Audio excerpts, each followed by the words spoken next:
Well, once again, Bishops United have gathered together at General Convention for a procession through the streets to demonstrate against the public health crisis of gun violence. And this time we were led by a number of young people who talked about gun violence in their lives. You know, I'm one of the baby boomer generation, right? And when I was in first, second grade, we would hide under our desks because supposedly an international enemy could send bombs upon us. Well, thank God we're freed of that fear at the moment. But now it's not a foreign enemy. Now the enemy is us. Now the enemy is in our own streets.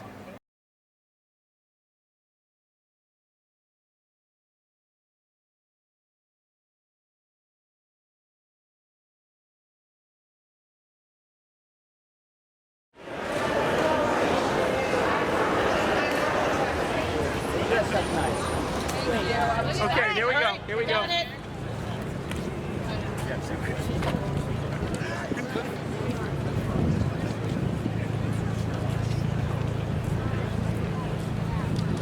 This way, Honor Bishop, go this way.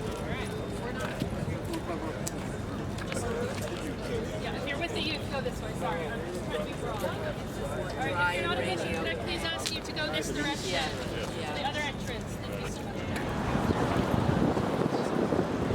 Bishops, could you please go this way? We are marching in the light of God. We are marching in the light of God. And while we've been gathered here at General Convention this week, 3 more people have been victims of gun violence in this city. Children should not fear going to school. With children as young as kindergarten and preschool practicing active shooter drills. Our parents should not worry every time we leave the house whether or not we are going to come home. Over the years, the numbers grew tremendously. We now have 1,000 people marching against gun violence in Detroit, and over 22 marches occurring in the state. We have worked on it. We have worked and still working on it, making it nationwide. Just over 2 years ago, in the city of Buffalo, New York, where I have the privilege to serve, a beautiful sunny Saturday afternoon was interrupted, and our day was shattered by news that began to spread about an 18-year-old white man who drove over 200 miles dressed in body armor and with a high-powered rifle got out of his car in one of the neighborhoods in the city that he determined had the most concentration of people of color, and began shooting people in the parking lot at the top supermarket on Jefferson Avenue in East Buffalo. And as the story developed, we learned that he'd driven hundreds of miles just to find black people and kill them.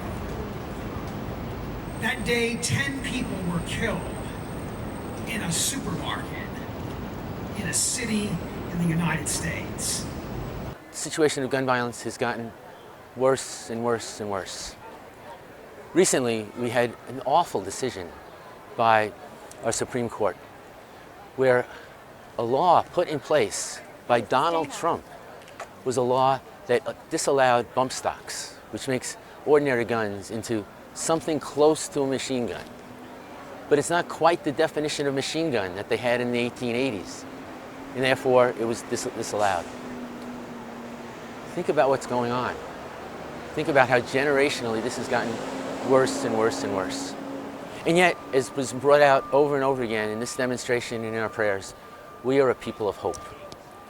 In our prayer book, we're told that God, working in us, can do infinitely more than we can ask or imagine. We can't imagine the end of gun violence in our streets, in our schools, in our homes. But God can. God can imagine that. And God, working in us, can do that. We can have an end of gun violence because the living God will give us that grace.